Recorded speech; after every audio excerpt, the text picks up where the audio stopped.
Yes, today we are to discuss some matter about this article on superstitions by A.G. Gardiner. We will continue with the original text in next video. In this video, we are to discuss some material which would be useful for you in examination. Short answer type as well as long answer type question may be there in your exam from this article. Listen me carefully, and if you can write as well, or listen twice, try to understand as well. I am reading for you, explaining for you. Yes, the subject of superstition seems ever living matter of discussion of all times. Very simple, that subject of superstition is a living matter almost for all ages. सभी युगों में बेटा superstition है, वो जैसे धर्म रहता है, देखिए इसको एसोसिएट नहीं करना चाहिए, but it is said that superstition is the byproduct of religion and we can't deny it completely. However, it is observed that with the increase of scientific knowledge and subsequent proved realities, the concept of superstition have considerably decreased. It is observed that as the knowledge of man grows, his tendency towards superstitiousness decreases. It shows what? It proves that ignorance may be the root cause of superstition. Ignorance may be the root cause of superstition.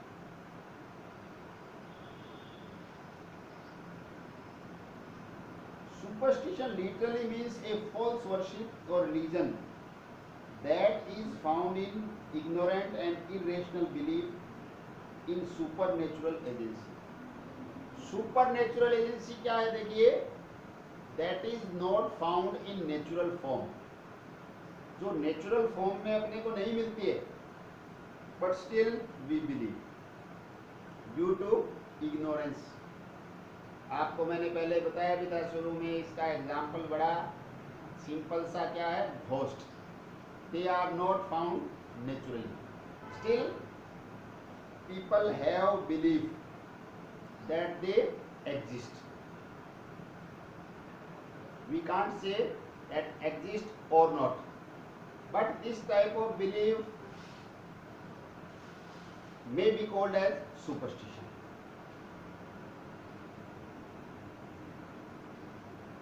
Omens, sorcery and such other traits are the part and parcel of superstitions. जो शगुन है, टोने टोटके हैं, ये क्या हैं? ये सारे के सारे सुपरस्टिशन का एक हिस्सा है. In fact, it is unfounded general belief that is deep rooted in our minds.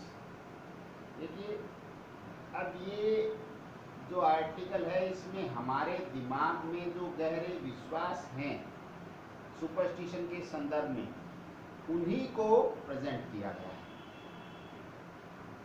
It gives the better sense of the person who invariably falls into the notion of a false belief. It here refers for superstition. Grips आदमी के दिमाग को इस तरीके से जकड़ लेता है कि वो रीजनिंग को पूरी तरीके से लागू नहीं कर पाता है, आत्मसात नहीं कर पाता है और इसमें विश्वास करने लगता है. Like many writers on this subject, A.G. Gardner has also taken up this matter to pull us out of such misleading presumptions that are very common and popular among us.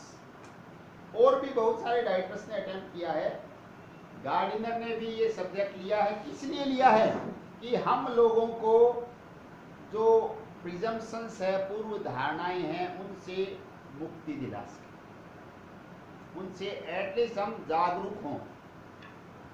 तो जागरूक होने के बाद भी अगर कोई मुक्त नहीं होता है, then it is his own fault.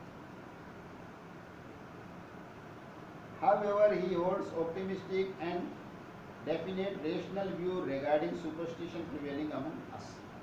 देखिए गार्डिनर का जो व्यू है वो कैसा है, ऑप्टिमिस्टिक है। हमारे चारों तरफ जो अंधविश्वास फैला हुआ है उससे हम मुक्ति पाएंगे, ऐसा उनका सोचना है। He confers credit to the growing scientific revelations that have explored and exposed several unknown facts relating to the universe and have put man in his place. बहुत सारे जो तथ्य हैं उनके लिए एजी गार्डिनर वैज्ञानिकों को, विज्ञान को श्रेय देते हैं कि उन्होंने जो अननोन था मनुष्य जाति के संदर्भ में, उसको एक्सप्लोर किया और प्रेजेंट किया, जिससे जैसे पहले बादल गरजने पर भी लोग डर जाते थे, because they didn't know the reason at what was the reason. Now it has been made clear by the scientists. So many aspects of nature were unknown to us. Science revealed them to us and make us a better human being. Before science revealed some of the secrets of the universe, many facts relating to the natural phenomena were in oblivion during the ancient times. देखिए science ने जब तक हमारे सामने चीजों को लाकर नहीं रखा तो क्या था, पुराने समय में सभी चीजें विस्मृत। ओब्लिवियन क्या होता है कि दिमाग में न होना। मनुष्यों के दिमाग में ऐसे विचार बिल्कुल भी नहीं थे, या दिमाग साफ था इनके संदर्भ में कि ऐसी घटनाएं, या यूनिवर्स में बहुत सारे ब्रह्मांड में ऐसी घटनाएं घटती थी और सभी से मनुष्य लगभग रिएक्शन के रूप में क्या करता था, भयभीत होता, डरता।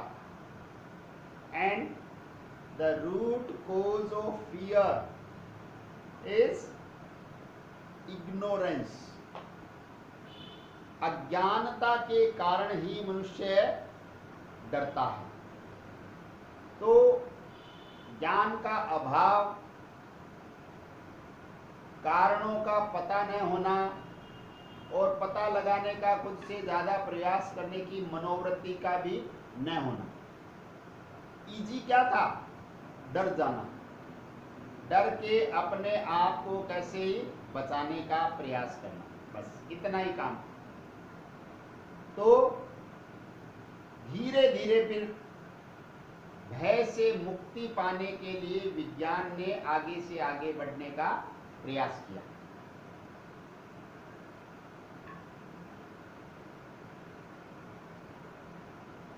That is why man feared certain unusual happenings in the past. कि मनुष्य कुछ भी अनयूजुअल घटित हो जाता तो उससे डर जाया करता था।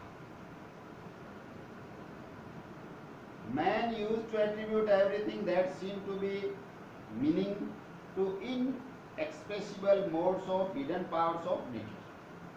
जो कुछ भी समझ में नहीं आता तो उसको वो प्रकृति की छुपी हुई शक्तियों के रूप में मान लेता। शक्तियां तो प्रकृति में हमेशा से रही है भी, पर जितना जितना पता लग जाए, पता लगने से रिमूव नहीं होता, ध्यान में रखना, पर पता लगने से आप उसका एक हल्का सा आइडिया ले सकते हैं, मेजरमेंट ले सकते हैं, अपने आप को बचाने का सर्वोत्तम प्रयास कर सकते हैं। For example, nowadays earthquakes are there. पहले भी होते थे, आज भी होते। अब क्या है, मनुष्यों को उसको मापने का पता चल गया है कि तीव्रता इंटेंसिटी कितनी है, रिक्टर स्केल पर मापते हैं। और कहाँ कब आ सकता है इसका पूर्वानुमान लगाने का भी भरपूर प्रयास करते हैं, कुछ हद तक सफल भी हुए। तो उस संदर्भ में मनुष्य फिर प्रिकॉशन भी रख सकता है, यद्यपि रखते नहीं है, क्योंकि मनुष्य एक ऐसा प्राणी है कि जब तक आपदा एकदम सिर पे नहीं आ जाती जब तक नहीं प्रिकॉशन लेता। भविष्यवाणी हुई है, पता नहीं आएगा कि नहीं आएगा, आएगा तो अपने यहाँ आएगा कि नहीं आएगा, तो हम क्यों प्रिकॉशन लें। तो ऐसे लोग फिर इजी विक्टिम बन जाते हैं। भूकंप है, ये एक रियलिटी है। अब समय का थोड़ा बहुत अंतर हो सकता है जो बताया जाए, पर भविष्यवाणियां होती है और सत्य भी सिद्ध होती है। वैज्ञानिक दृष्टिकोण से, वैज्ञानिक मापदंडों को अपनाते हुए, माइंड, ऐसे नहीं कि बोलकर बता दिया उस समय। तो ये क्या है, ये विज्ञान की तरक्की है। Thus, every striking or imposing aspect of nature was taken as carrying some omen। और ज्यादातर क्या होता था कि नेचर में कोई भी घटना घटित होती तो उसको किसी न किसी तरीके का शगुन या अपशगुन मानकर इंटरप्रेट किया जाता था। In olden times, the soothsayers and the oracles proclaimed certain calamities and people had faith in them। ज्यादातर क्या होते कि जो भविष्य वक्ता होते, जादू टोना करने वाले ओझा होते, तो वो क्या करते, वो लोगों को भविष्यवाणियां करके भ्रमित करते और लोगों का उनमें विश्वास भी था, उनकी एक्चुअल में वो आजीविका थी। एक देखिए, पूरी मानव जाति के संदर्भ में और उसके हित के लिए कोई भविष्यवाणी की जाए, एक व्यक्ति विशेष की में बड़ा भारी अंतर। वो दोनों प्रकार के ही काम करते थे और ये चूंकि टेंडेंसी रही है मनुष्य की, क्या कि सबका हित किसी का हित नहीं होता। जैसा मैं आपको भूकंप के संदर्भ में बताया, भूकंप आता है तो कोई व्यक्ति विशेष के लिए थोड़ी आता है, पूरी मनुष्य जाति और जहाँ प्रभावित क्षेत्र है सभी के लिए खतरा है, इसलिए सभी कुछ नहीं करते। अगर कोई व्यक्ति विशेष के लिए हो तो वो तो उपाय कर ले कि सब क्या आएगा तो उसमें होगा, वैसे ही अपने में हो जाएगा। वो भी तो प्रिकॉशन नहीं कर रहा तो अपन भी नहीं करेंगे। ऐसी टेंडेंसी बड़े कॉमन रूप से पाई जाती। तो ऐसा पहले बहुत ज़्यादा था, अब थोड़ा सा आप ये समझे कि वी हैव बिकम अवेयर, जागरूक हुए हैं।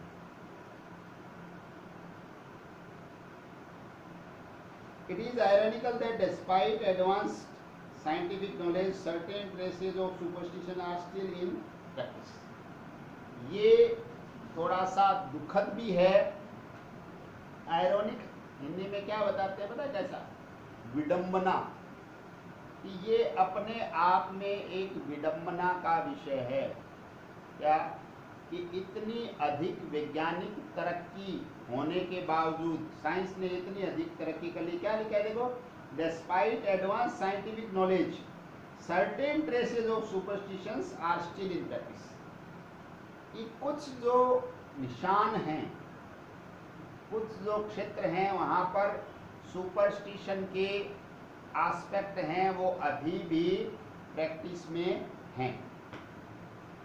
तो ये क्या बोलेंगे, क्या बोलना चाहिए एक्चुअल में, इसको विज्ञान की असफलता नहीं बोलेंगे, इसको लोगों के समझने की कमी बोलेंगे। विज्ञान ने अपनी तरफ से बेहतरीन प्रयास किए लगभग सभी प्रकार की गुत्थियों को सुलझाकर हमारे सामने रखा। फिर भी हम उनका उपयोग हमारे व्यवहारिक जीवन में नहीं करते हैं। Then what would you call? The fault don't lie on science but on people themselves. Gardner has picked up certain superstitions which are still living among us. देखिए, गार्डनर ने कुछ सुपरस्टिशन पकड़ के उनके एग्जाम्पल से हमें ये बताने का प्रयास किया है कि ये अभी भी हमारे बीच में मौजूद हैं, ऐसे सुपरस्टिशन, ऐसे अंधविश्वास। उनमें से पहला क्या है? For example we have formed an opinion that number 13 is ominous. हम लोगों ने ऐसा एक बना रखा है अवधारणा कि जो 13 नंबर है उसका शगुन अच्छा नहीं है।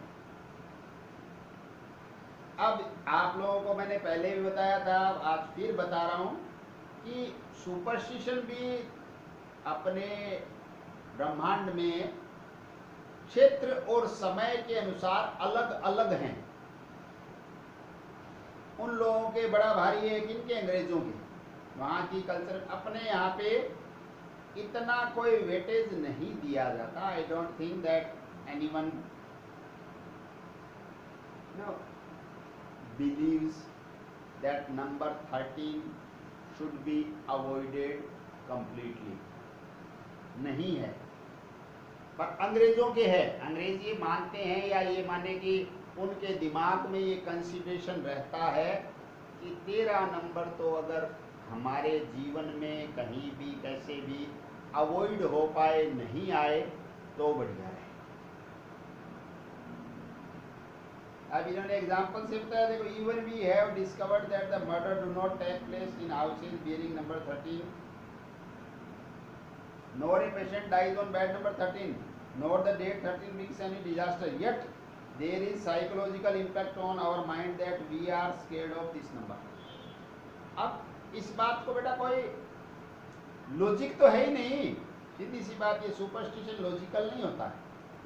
अब इन्होंने 2-3 बातें बताई। ऐसा नहीं है कि कोई 13 नंबर घर है तो वहाँ पे ही मर्डर होता है या वहाँ पे हो जाता है तुरंत। और क्या बताया, देखो, कि 13 नंबर बेड पे लेटाने से कोई ऐसा नहीं है कि पेशेंट मृत्यु को प्राप्त हो जाता है या पेशेंट का इलाज नहीं होता है, ऐसा नहीं है। और हर महीने 13 तारीख आती है, तो 13 तारीख आती है तो कुछ दिन कोई हमेशा डिजास्टर होता है, कोई आपदा आती है, ऐसा भी नहीं है। Then still no logic. फिर भी ये क्या लिखा है, देखो, psychological impact, yet there is a psychological impact on our mind that we are scared of this number. इन सभी तथ्यों के बावजूद हमारे दिमाग में ऐसा प्रभाव है इस नंबर का कि हम, मात्रा अलग अलग हो सकती है, कोई थोड़ा कोई ज्यादा, पर इस नंबर से भय खाते हैं, पीछा छुड़ाना चाहते हैं। तो अब इसका कोई लॉजिकल सॉल्यूशन तो है नहीं। अब है क्या?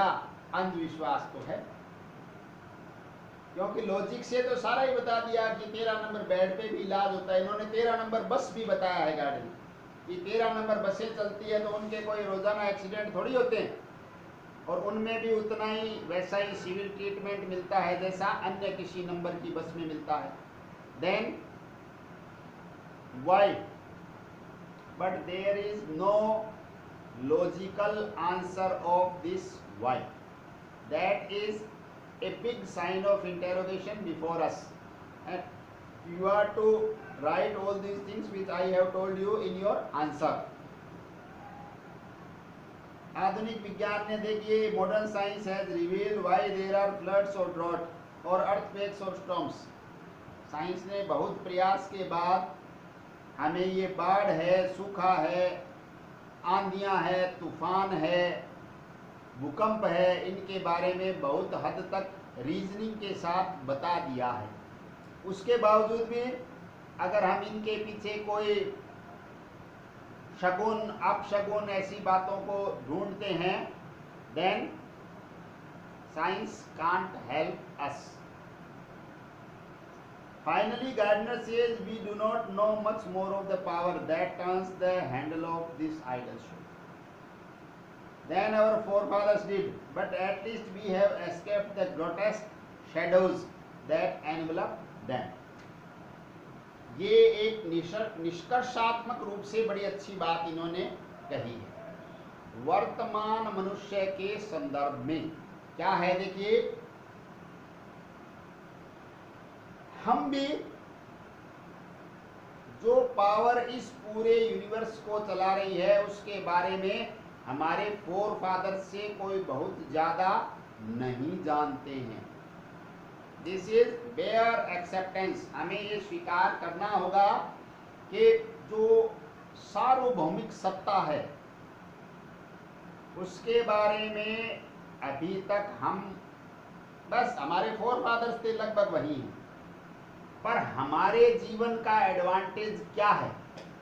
बड़ा भाई एडवांटेज ये है, but at least we have escaped the grotesque shadows.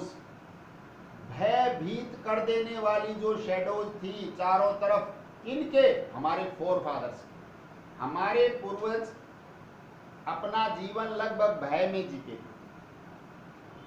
अच्छे कोई दिन निकल जाए शांति से तो बात अलग, बाकी कोई भी आपदा आती तो वो उससे भयभीत ही रहा करते थे। दैट एनवलप्ड देम, वो उनको एनवलप्ड का मतलब घेरे रखती थी। ग्रोटेस्क शेडोज, डरावनी छाया, किसकी? सुपरस्टिशन की। हम लोग उससे विज्ञान के मदद के कारण लगभग बच चुके हैं। अब हम उतना भयभीत नहीं रहते जितने हमारे पूर्वज रहा करते थे। Therefore, what should we do? We must be thankful to science, technology and scientists that they have revealed the truth before us and make us somehow free from these foundations. Otherwise, we were handicapped. Nowadays, science has provided us with a helping hand. ये बड़ा महत्वपूर्ण विज्ञान का हमारे रोजमर्रा के जीवन में योगदान है। आज कॉमन मैन भी विज्ञान की मदद के कारण इन सामान्य घटनाओं से भयभीत नहीं होते हैं। यही विज्ञान का बड़ा अचीवमेंट है। In next video, we will continue with the original text. Thank you very much.